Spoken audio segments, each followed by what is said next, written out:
Hey, I'm Steve, and this is the Simple Designs mother-daughter floor lamp.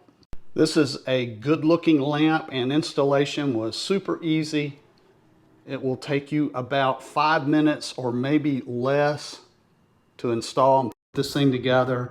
I like this feature right here with the adjustable lamp with that neck. You can adjust it to however you want. It's a very simple design, very good looking, and of course it has this heavy base, which most floor lamps do.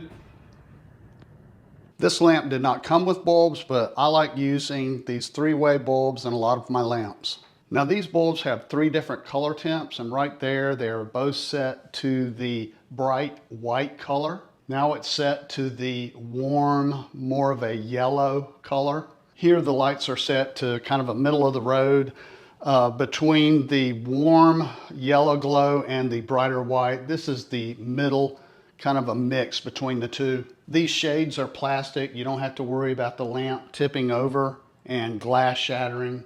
So that's not going to be a worry. So you can see how good this lamp looks in my living room. I'm sure it'll look good in any room in your house as well. We like it. I think you will too. So if you're looking at these lamps, I hope you found my video helpful.